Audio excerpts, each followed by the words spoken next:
সেঙ্গাচর পুর কৃষক দলের উদ্যোগে কর্মী সভা অনুষ্ঠিত হয়েছে।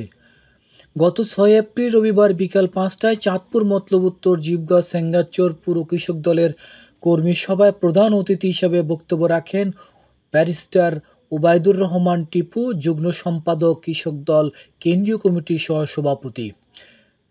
সেঙ্গাচর পুর কৃষক দলের সভাপতি জাকির দর্জি সভাপতিত্বে ও পুর কৃষক দলের সাধারণ সম্পাদক সোহরাব হোসেনের সঞ্চালনায় বক্তব্য রাখেন মতলব উত্তর কৃষক দলের সভাপতি মোয়াজ্জেম হোসেন, চাঁদপুর মতলব উত্তর উপজেলা কৃষক দলের সাধারণ সম্পাদক আক্তার আলম নাবু, ঢাকা উত্তর কৃষক দলের যুগ্ম আহ্বায়ক শফিকুল ইসলাম সাগর, কেন্দ্রীয় কমিটির সম্পাদক মফিজুল ইসলাম, মতলব উত্তর উপজেলা কৃষক দলের যুগ্ম সম্পাদক Kabir member Kalakanda union, Mohanpur union সভাপতি হেলাল উদ্দিন কৃষক দল, সাদুল্লাপুর ইউনিয়ন কৃষক দলের সভাপতি মাসুদ রানা, ফরাজিকান্দি ইউনিয়ন কৃষক দলের সাধারণ সম্পাদক মোশাররফ হোসেন সহ সংগঠনের নেতাকর্মীরা বক্তব্য রাখেন।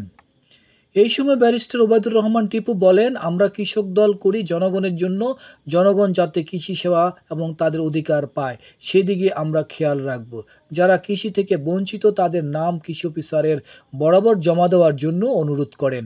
কৃষি অফিসার যদি সাধারণ কৃষকের সেবা না দেন তাহলে আমরা তাকে বদলি করব। তিনি আরও বলেন, বিএনপি ক্ষমতায় গেলে কৃষকের মুখে 12 মাস হাসি থাকবে। স্বৈরাচার বিরোধী আন্দোলনে অনেক নির্যাতিত হয়েছি। তারপরে মায়া সাহেবের আমলে, রুহুল সাহেবের আমলে 2015 সালের 13ই নভেম্বর সাইক্লোনের এই যে প্রথম পর্দানিবাড়িতে আমি দাওয়াত খেতে গেছিলাম।